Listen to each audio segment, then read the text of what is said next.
హైందవి గారు ఉన్నారు మనతో పాటు. భారతీయ జనతా పార్టీ నాయకులు, అలాగే విశ్వ హిందూ పరిషత్లో కీలకమైనటువంటి నాయకులు. హైందవి గారు నమస్తే. నమస్తే అండి. హైందవి గారు, మధ్యప్రదేశ్ ప్రభుత్వం తీసుకున్నటువంటి ఈ నిర్ణయం ఎట్లా చూస్తున్నారు? ఫస్ట్ ఈ వార్త వినంగానే నేను కూడా కొంచెం డైలమాలోకి వచ్చేసాను అనమాట. అసలు వాట్ ఈస్ గోయింగ్ ఆన్ అని చెప్పేసి అని. బట్ నేను మొత్తం విషయం తెలుసుకుంటే అర్థమైంది ఏంటి అంటే, మధ్యప్రదేశ్ గవర్నమెంట్ చేసినటువంటి ఈ యొక్క స్టెప్ ఏదైతే ఉందో అది 100% నేను స్వాగతిస్తున్నాను. ఎందుకోసం అంటే, మన సనాతన భారతీయ సంస్కృతిలో వివాహం అనే దానికి ఒక ప్రాముఖ్యత ఉంది. ఆ యొక్క వివాహం అనేటటువంటి ఒక తంతు కాదు ఇది. మనకు వివాహం అనేది జీవితకాల బంధము, 7 జన్మల అనుబంధం అని చెప్పేసి మనం అనుకుంటాము. కాబట్టి ఈ యొక్క వివాహ వ్యవస్థని ఇప్పటి వరకు కూడా మన యొక్క భారతదేశంలో ఎన్నో రకాలైన దాడులు జరిగినా కూడా మన భారతదేశం ఇంకా ఇవాళ మనము ధర్మబద్ధంగా కానీ సనాతన ధర్మాన్ని పాటిస్తున్నామనంటే కేవలం ఒకే ఒక విషయం వల్ల, అది మన భారతదేశంలో ఉన్నటువంటి బలమైన పటిష్టమైనటువంటి వివాహ వ్యవస్థ వల్ల. ఈ వివాహ వ్యవస్థ వల్లనే కుటుంబాలు ఉంటాయి. ఆ కుటుంబాల ద్వారానే సమాజం నిర్మితమవుతుంది. సమాజ నిర్మితంతోనే ఈ యొక్క దేశం నిర్మితమవుతుంది. ఈ దేశ నిర్మితంతోనే ప్రపంచం అవుతుంది. కాబట్టి మన దేశం మొదటి నుంచి కూడా మనం అనేది ఒకటే, అనాదిగా మన యొక్క సనాతన ధర్మం ఏదైతే ఉందో దాని యొక్క పటిష్టత ఏ విధంగా ఉంటుంది అని అంటే, విలువలు అనేవి మన యొక్క భారతదేశంలో కేవలం వివాహ వ్యవస్థ వల్లనే ఉన్నాయి.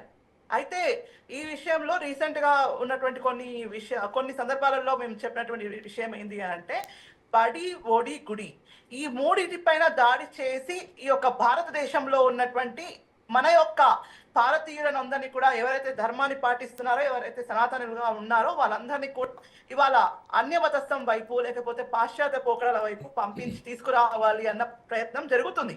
కాబట్టే మేము రాష్ట్రీయ స్వయం సేవక్ సంఘ్ శతాబ్ది ఉత్సవాల సందర్భంగా కూడా మేము జరిగినటువంటి హిందూ సమ్మేళనాలలో ముఖ్యంగా మహిళలకు, మాతలకు ఇదే విషయం చెప్పడం జరిగింది. మీరు ఏదైనా పాటించండి, కానీ మన ధర్మానికి సంబంధించిన విషయంకి వస్తే మాత్రం వివాహ వ్యవస్థని మనం సర్వనాశనం చేసుకోవద్దు. వివాహ వ్యవస్థ అన్నది ఇవాళ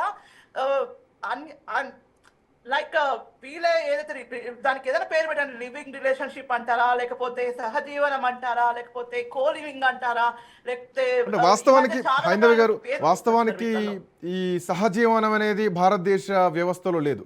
భారతదేశంలో ఉన్నది కేవలం వివాహ వ్యవస్థ మాత్రమే. అది కూడా హిందూ సాంప్రదాయ పద్ధతిలో వివాహ వ్యవస్థ మాత్రమే ఉంది. హిందూ వివాహ చట్టం కూడా ఒక చట్టమే తీసుకురావడం జరిగింది. అట్లాంటిది సహజీవనం విషయానికి వస్తే, అంటే ఈ మధ్య కాలంలో వివాహ వ్యవస్థ పూర్తిగా కూడా చిన్న భిన్నం అవుతోంది. మనం చూస్తూనే ఉన్నాం, చంపడాలు, చంపుకోవడాలు, ఎక్కడికో తీసుకెళ్లి చంపడాలు, ఇలాంటి వ్యవస్థలోకి వస్తుంది. అండ్ ఈ సహజీవన వ్యవస్థ అనేది కూడా పాశ్చాత్య దేశాల నుంచి వచ్చినటువంటి వ్యవస్థ. ఈ వ్యవస్థ రాను కూడా భారతదేశంలో కూడా ఆల్రెడీ ఇమిడిపోయింది. హైదరాబాద్లో ఇందాక మీరు ఆడినటువంటి పదం కో లివింగ్ రిలేషన్ ఏదైతే ఉందో, అది హైదరాబాద్లో ఆఖరికి హాస్టల్లో పెట్టుకొని బతికే కాడికి వచ్చేసినటువంటి పరిస్థితి. ఇట్లాంటి పరిస్థితుల్లో కొంతమంది ఏమంటున్నారు అంటే, సహజీవనం అనేది భారతదేశంలో గోప్యంగా జరిగేది, పబ్లిక్గా జరిగేది కాదు. ఏదో బయట అమెరికా లాంటి దేశాల్లో అయితే అది పబ్లిక్గా they will be in living relationship, అది అధికారికంగా ఉంటుంది. బట్ భారతదేశంలోకి వస్తే ఇప్పుడు ఈ చట్టం దేశవ్యాప్తంగా అమలు చేస్తే, ఈ బిల్లు దేశవ్యాప్తంగా అన్ని అసెంబ్లీలో అమలు చేస్తే కనుక ఈ రిలేషన్షిప్స్ ప్రభావం ఎట్లా ఉండొచ్చు? అదే అంటున్నామండి. ఇప్పుడు చట్టం ఒక సుప్రీంకోర్టు నుంచి వచ్చినటువంటి తీర్పు గురించి చెప్తున్నాను. ఏమన్నారంటే, యాక్చువల్ గా వచ్చినటువంటి తీర్పులో సహజీవనం అనేది సహజంగా ఉండొచ్చు, పెళ్ళైన వాళ్ళైనా సరే, పెళ్లి కాని వాళ్ళైనా సరే, మైనారిటీలు కాకుండా మెజారిటీగా ఇప్పుడు ఎవరైతే 18 ఏళ్ళు నిండిన వాళ్ళు ఉంటారో వాళ్ళు ఎవరితోనైనా ఉండొచ్చు, ఎవరితోనైనా సంసారం చేయొచ్చు.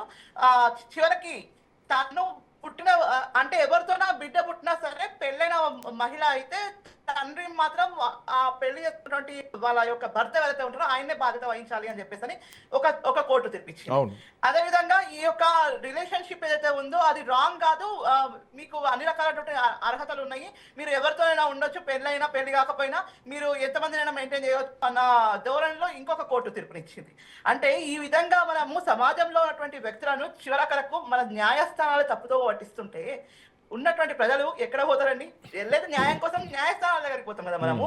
ఈ లివింగ్ రిలేషన్షిప్స్, ఈ కో లివింగ్ రిలేషన్షిప్స్ గురించి, ఈ హైటెక్ సిటీ లాంటి తర్వాత ఎక్కువ ఎక్కువగా కూకట్పల్లి ఏరియా లాంటి చాలా మటుకు ఇలాంటి బిజీ ఏరియాలలో ఈ యొక్క హాస్టల్స్ ఉండడం, ఈ హాస్టల్స్ వల్ల ఎవరు ఎవరితోనో ఉంటున్నారో తెలియదు, అండ్ ఎవరు ఎవరితోనో రిలేషన్షిప్ లో ఉంటారో తెలియదు, ఎప్పుడు ఎవరిని వదిలిపెట్టి వెళ్ళిపోతున్నారో తెలియదు, ఎవరు ఎప్పుడు ఎవరిని హత్య చేస్తున్నారో తెలియదు.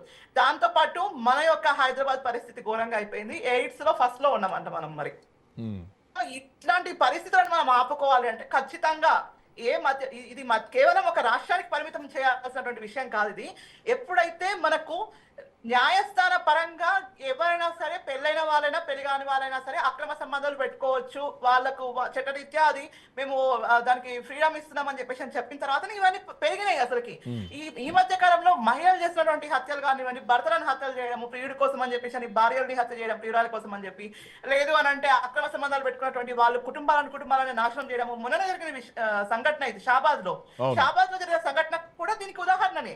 6 మంది ప్రాణాలు పోవడానికి కారణం కూడా ఈ యొక్క లివింగ్ రిలేషన్షిప్స్ లాంటివి అన్నమాట. సో ఇలాంటి వాటికి ఖచ్చితంగా అడ్డుకట్ట పడాల్సిందే. హైందవి గారు 1 సెకండ్.